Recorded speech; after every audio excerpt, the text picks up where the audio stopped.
It was a rainy Tuesday morning in Portland, Oregon. The city was waking up slowly. Buses splashing through puddles, office workers rushing under umbrellas, and the smell of fresh coffee floating through the streets. Inside a small cafe on Maple Avenue, an old woman named Martha sat at her usual corner table. She wore a faded blue coat, her hair tied neatly in a bun, and her eyes, though tired, still held a spark of warmth. Every morning, she ordered the same thing. One small black coffee, please. The cashier, Amy, a 22-year-old college student, always smiled when she saw her. Morning, Miss Martha. Cold day, huh?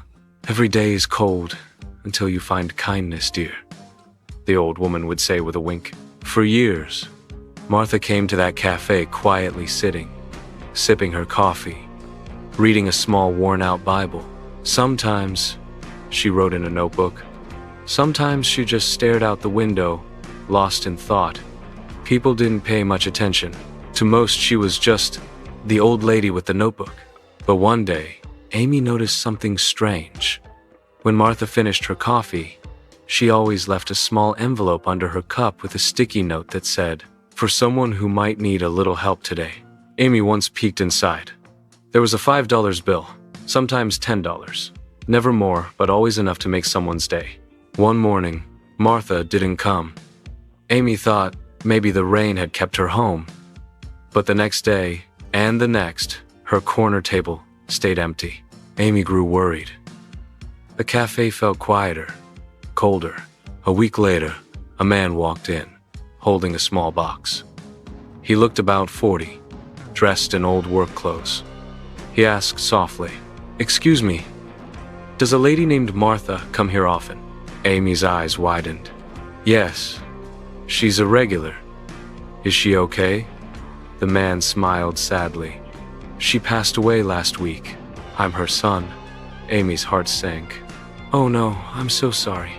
He placed the small box on the counter. "She told me to give this to the girl at the coffee shop, the one who smiles like sunshine." Inside the box was a letter and a folded check. Amy's hands trembled as she opened the letter. It read, "Dear Amy, I've watched you for years working hard, smiling even on your tired days. You reminded me of myself when I was your age, full of dreams, but struggling to keep them alive. I never had much, but I always believed kindness is the only wealth that grows when shared. I saved every dollar I could, not for me, but for someone who would carry kindness forward. That someone is you. Use this not to repay me, but to remind yourself that you matter and your kindness changes lives. With love, Martha." Amy unfolded the check. It was for $15,000. She burst into tears right there behind the counter. Martha, the quiet old woman with the notebook, had just changed her entire life. A year later, Amy finished college. With the money, she opened a small community coffee shop called Martha's Table. A cozy place where anyone could come in, share a story, or get a free cup of coffee if they couldn't pay.